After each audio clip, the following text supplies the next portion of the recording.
You're watching the Coach Bo Frye Show, brought to you by the following fine sponsors. Ace Cuts, Albert Sporting Goods, All Blaze Equipment Rental, Buffalo Wild Wing, Capability, Salina Cycle Center, Eagle Loan Company of Salina, Eagle 767, FCA, Fowler's TV, Freedom Marketing Strategies, Guarneri's Pub and Pizzeria, JT's Brew and Grill, Larry Schaff Auto Sales, MHS Alumni Foundation, Miller Funeral Homes, Minster Bank, Neck and Back Pain Relief Center, Plus One Professionals Real Estate, Writer Rooters, Roots Pub, St. Mary's Foundry, Sean Barnett Electrical, Spees Chiropractic and Wellness Center, Spring Street Storage, TSC, and Varsity Lanes. Well, hello, everyone, and welcome to this edition of the Bo Frye Show. I'm Joe Hurlburt alongside head coach Bo Frye, and in between us is last week's Offensive Player of the Week, Xander Post, who was a tackle. This year he's moved to the center position, and Xander, glad to have you aboard. Thank you. Well, let's take a look at last week's scores in the Western Buckeye League before we move into the standings, and then we'll talk about last week's games and show some clips. You can see on your screen, Bath defeated Elida 42-17. Salina had an offensive output. They put 70 on the board against Kenton and defeated them 70-35. Shawnees defeated Defiance 34-14. Wapakoneta outscored Van Wert 42-28, and of course St. Mary's defeated the OG Titans by a score of 17-3. As far as the Western Buckeye League standings are concerned, Wapakoneta and Shawnee are atop the Western Buckeye League with 5-0 marks. The Wapak Redskins are the only undefeated team in the Western Buckeye League at 6-0. Bath finds themselves in third place at 4-1. St. Mary's at 3-2. Van Wert and Elida at 2-3, as is Salina. Defiance, Kenton, 1-4 in the Western Buckeye League, and of course OG continues to remain winless in the Western Buckeye League, which is, good for us as far as last Friday is concerned, but really it's a non-typical team for Ken Schreiner. Yeah, well, I think they play extremely hard. They're very well coached. It's just I think they have a lot of injuries. Doesn't help them, and it's tough. This league is old and good this year. Absolutely. So. Well, let's jump into our clips. This is the opening kickoff. This was I had to look at this one like about 2 or 3 times, and I thought, in my opinion, Caleb Schmidt did a great job of tackling our receiver. You agree? I thought this was a bad omen for the rest of the night. And I thought, and I'm not really sure who received. Mason Ehlers. Yeah, it was only time to take a kickoff back, and Caleb decides to run him over. Yeah. Got anything to shoot on that one? Schmidt made a really good tackle. There you go, yeah. Well, here we go. Let's take a look at the offense last week, and of course, Xander's right there at center. It's a fourth down. This is fourth down and 1, and right now we're just moving people out from the defensive line, and I tell you, good job by the offensive line. Great surge. Thank you. Big talker, Post. Yeah. He should have brought his saxophone. He's a very good saxophonist. Yeah. What is the term? This is another run by Dylan Fink. Gets to the outside. Yeah, good job by the guards getting out. Good job by Fink getting loose there. So Xander, as you do a particular play like that, what is your rules? Obviously, you got to get the ball to this quarterback. That's your first and most important rule. Then what takes place? Basically, it depends on the play. Obviously, I got to get the snap, and then I'll either shoot or go to a backer. If there's someone on me, I'll have to take him on. So you read a little bit of the defense as to where they line up, whether it's an even front or an odd front. Yes, depending on where they line up, I'll either pass them off to the guard, or I'll shoot him, or I'll just go get the backer. Here's an interesting thing that I'm kind of curious about.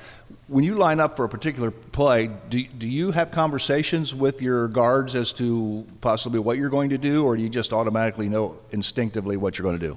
I say that's based on whatever play we run, but if it's up to interpretation, I'll talk to my guard, be like, hey, you got him, or hey, I'm taking him, and that goes for the whole line as well. Very good. We always play our smartest, really, most veteran kid at center, the one we trust the most. Yeah.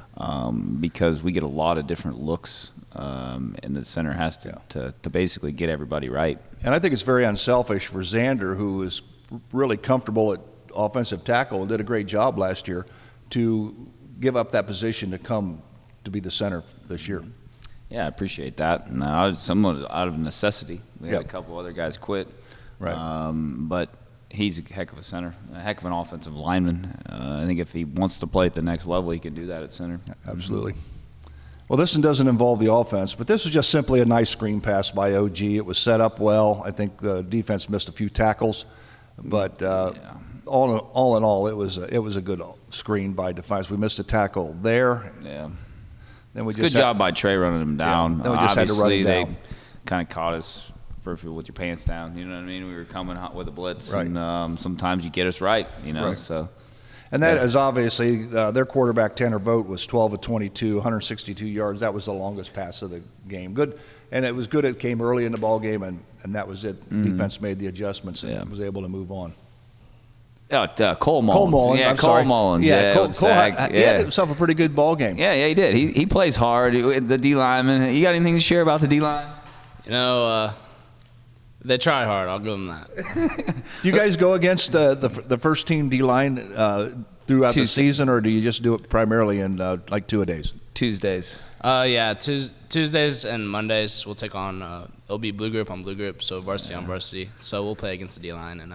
We have to for a look. We just don't have enough young bodies that are ready. So it gets a little chippy at times. You know, it gets a little chippy, but we limit it. I mean, the ones will take like 3 plays, then the twos will come in. The young guys will come in for 5, and then they'll come back in for 3 plays. But it gives us a better look. I mean, Posty runs scout team center for these teams. We quit the gun snapping as much because it was screwing us up, but he's playing scout team center most weeks too. Yeah. Here's Jackson Rammel with a good stop as well. Comes flying down the line. Yeah, Jackson plays hard. He's a good kid, really good person. Plays with a motor.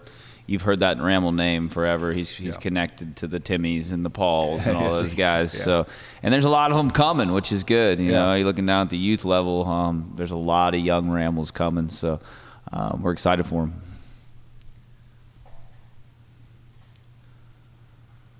It's a nice run by Dylan. Yeah, it's a nice little 26. I think that was 4th down. Heck of a run by Fink. Well, here was something that I noticed on that particular play, and it takes a lot of concentration on your part. Is their defensive line moves, they slid down. Yeah. So you have to kind of, what is your thought process when that happens? Are you just basically primarily listening to the snap count, or are you, by any chance, with your peripheral vision, seeing the defense move? So we changed our snap count a little bit. Last year they'd move and they'd get us to jump a lot more, but this year we changed it. But so I'll listen for that, and I'll make my adjustments before he says that. So when the defense would move, I'll make like a slice call and then go down and get him and like communicate with the rest of the O-line. It's not basic math down there at center. We're in the advanced algebra steps here. You know what I mean? We see so many different looks and so many guys moving, and the better we get up front, the more different things we see. So yeah. Well, when you include numbers in your math and alphabets, that's over my head. Sometimes they're giving us G's and Q's and stuff, and that's over my head. I hardly got past the basic math. You know. Still count on my fingers. Heck of a run. There's a nice touchdown run by Caleb Schmidt. Obviously ran between the center and guard. Good job there as well. Yeah, I thought Brody Tomberlin on that play, he's a new guy playing for us, had a heck of a block on that play. Yeah. He's the backup center. Now he's playing some heavy tackle. I think this is another Cole Mullins stop as well. Yeah, coming off blocks. And he plays hard. He's got a motor. I mean, that's the best thing about D linemen. That's how they're different than offensive linemen. They play with motors, you know, and they come every play. And the more we can play with a motor on offense, the better we are. Yeah, so, and the defense only allowed 180 yards of total offense for OG. 9 first downs. Obviously, the offense dominated the time of possession over OG, and that's always a plus. Yeah, little jet sweep there. Nice job by Compton getting to the running back. It's always good, you know. We're getting better. That's all you can ask for in all three phases of the game. Good movement up front. That's a good job getting to the flats. I don't know who that is out there, but that's just team defense right there. Yep, it is. Getting to the football. Team defense, getting to the football, always beautiful. You know, the thing that surprised me, Coach, when I and I watched this and I saw the statistics beforehand, and I thought, Caleb Schmidt had 210 yards rushing. Was you discouraged with the 17 points you put on the board, or do you feel that offensively you could have put some more on? Hey, OG is a matchup nightmare for us. They always have been, and last year we beat them 14-7 on a kickoff return and a fumble at the 1 yard line, and we scored 14 points off pretty much luck. Ken Schreiner's a very good coach, number one, and number two, the strength of OG's team is their front seven and their secondary. They've been getting beat by the Elidas and stuff because they've been letting balls fly over their head. That's not exactly what we do here. And a lot of the WBL is about matchups, and that was a tough matchup for us. Makes sense. Heck of a run by Schmidt here. Got loose finally, So what was your thought process up front as far as who you're taking out? I feel like our game plan didn't really change that much. We changed a little bit of what the guards were doing, but I feel like in the second half we got a little more fired up. We realized what the D-line was doing, and we just played a lot harder in the second half. This is a very good block right there by Savion Murphy. Posty was getting his knees cut out all night long. They were firing out of his knees. So he was trying to save his kneecaps, all right? But our guards did a heck of a lot better job in the second half of taking care of him. Right. Playing together. Yeah, that was probably Caleb's biggest run of the night, 70 yards. Yep. Yeah. He just didn't want the end zone bad enough. He got stopped at the 1 yard line. He's trying to give it to Minor Ding, Yeah. He said he's seen it enough, I guess, huh? Yeah. Here's another I think view this is the same play, just a different look. Yeah, Savion Murphy had a heck of a block on that one. There we are. Number 50. I tried to do this end zone look on the kickoff that Caleb Schmidt tackled the receiver. But it's so bright. But you're into the sun. Yeah, and I partially think that's why Caleb tackled him, because he didn't know that he fielded the ball, and he didn't even know where the ball went. You know what I mean? I said, hey, I knew going into it, because I think OG's the only field in the WBL that goes One more. Who's the other one? Shawnee and OG. I knew that, but they go east. Man, it was right into the sun. And that was from that wicked sun. I Yeah. said, luckily our two return guys play baseball. I was like, you play baseball, man. Get your daggone hand up there. And then they kick it to our up back guys. So but Ehlers did a good job, even though he broke his arm on about the next kickoff return. So like finally got him on the field and he broke his arm. So, really? Yeah. So. But good kid. You'll see a lot of him next year. It's just a quarterback sneak. Yeah, it's good, posty. Good. Push Yep. And a lot of those are successful because of the offensive line surge. You agree? Yeah, I definitely agree. The O-line, we come together and we play hard. Keelan Baker, LJ Wayne, Savion Murphy, and Cooper Glass, here's your shout-out because you guys don't get talked about enough. And when you get in the pile like that, can you feel the offensive backs pushing a little bit? That one particularly I did because they were on top of me because OG cuts their D linemen, so I just try to get under them. But yeah, on plays like that, you can feel like not even just the backs, but like the whole team just surge forward. Yeah. He's just trying to breathe, man. When defenses shoot low, do you just say I'm just going to lay on top of them and be done with it? No, that's not what we're supposed to do. We're supposed to try to get lower and actually move them, but our goal is to try and cut penetration. So we don't want, for example, like our sweeps getting disturbed by someone cutting and getting through. So we just try to move them the best we can. So it's a matchup nightmare for us. Very, very good. Some days, yeah. There's Good play there by good play Fink. on the defense. Yeah. Fink's a good athlete. Yeah, this is good. We saw Triplet kick the free kick. Yeah. And you've practiced that, I've heard. Yeah, Thursdays. He's been talking about it. He wanted to get one in before he dies, so he was able to do that. And I'm still alive, so that's good. And your role on the free kick is basically to just stand there, correct? I'm not on the. He's not on the kickoff. So Bose you're doesn't correct. run the So I'm game. correct. You just stand there. Yeah. But this one here is a 43-yard field goal. This set a new field goal record. New school record. I told you guys Brady was the best kicker in the league. I didn't think last week, the Wapak week, he had his best week. So he was a little disappointed in himself. But Brady's a good kid, man. But the one that he missed, obviously about the same distance. Yeah. But just a little bit. He had the distance, but he just didn't have the in between the uprights. So, yeah, so it was very good. This one here's from the Post is other playing side. right guard there, protecting. So, yeah. And they look at him. They knew it was through when he kicked it. You could tell when it came off his foot. Look at- I almost kicked look at- it on fourth down from about Good. 5 more yards away, which would have been just Yeah. as good. So, Yeah. But that was a big one for us. We needed 3 more points. They kind of put it out of hand then. They were Exactly. coming back from that. So, but no, he's a heck of a kid. It is. Any final comments about OG game before we put it to bed and take a look at this week's opponent? No, I just think we got a lot better. That loss to Wapak really got us going, and we just want to win out. Absolutely.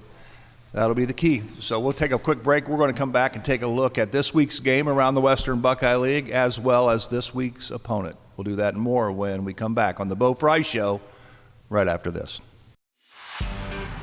You're watching the Coach Bo Frye Show, brought to you by the following fine sponsors.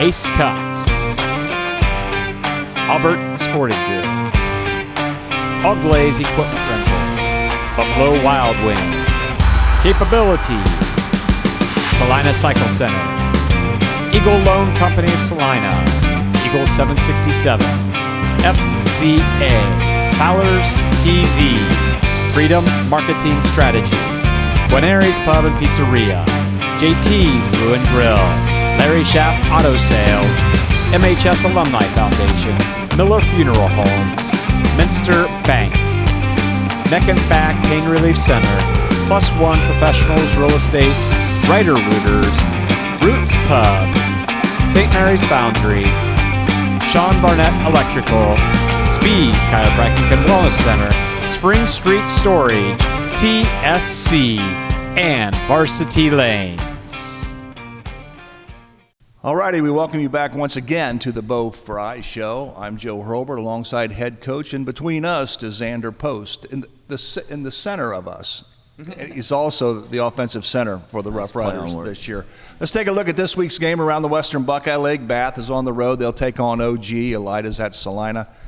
Defiance is at Kenton. Wapakoneta is at Shawnee. And, of course, Van Wert will be at St. Mary's. We'll have that game for you here on Rider Nation Station. Zach Farrell will have the call for you on Friday night.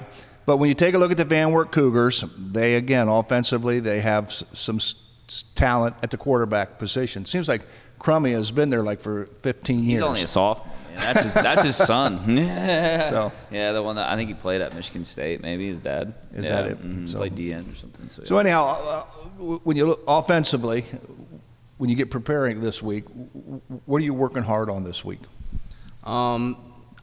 This week we've just been working hard. We know we got to finish. Past couple weeks we've gotten inside the red zone and we get stopped on fourth down. And this week we know we're gonna have to put up points every time we get the ball. Finishing forward. Finish and move forward, absolutely. And then, of course, defensively, that's what you'll see. They odd front, even front? They'll mix it up. They'll sometimes an odd front, sometimes they're an even front. We'll mix between a 5-3 and a 6-2. Yeah. And then offensively, they got some skilled kids. Yeah, skilled kids. They have a nice sophomore kid, a Kelly kid who can run pretty fast, and their quarterback's a big kid, and another kid who can catch the ball. So they always have skill. It always seems that way, doesn't it? Well, that's going to wrap it up for this week's edition of the Bo Frye Show. Of course, the Rough Riders not only have Van Wert, but they'll have 3 more games after this one. And, of course, we're still shooting for that postseason opportunity to move forward into the second season, if you will. So but we still take them one game at a time, don't we? Yeah. Every week we just got to win this week. And everything will fall into place. Yeah, for sure. Well, that's going to do it for this week's edition of the Bo Frye Show. Well, enjoy this week's game against Van Wert as Zach Farrell will be on the call. I'm Joe Hurlbert for Bo Frye and Xander Post. Until next time, so long, everyone. You're watching The Coach Bo Frye Show, brought to you by the following fine sponsors. Ace Cuts, Albert Sporting Goods, Hog Blaze Equipment Rental, Buffalo Wild Wing, Capability, Salina Cycle Center, Eagle Loan Company of Salina, Eagle 767, FCA, Fowler's TV, Freedom Marketing Strategies, Guarneri's Pub and Pizzeria, JT's Brew and Grill, Larry Schaff Auto Sales, MHS Alumni Foundation, Miller Funeral Homes, Minster Bank, Neck and Back Pain Relief Center, Plus One Professionals Real Estate, Writer Rooters, Roots Pub, St. Mary's Foundry, Sean Barnett Electrical, Spees Chiropractic and Wellness Center, Spring Street Storage, TSC, and Varsity Lanes.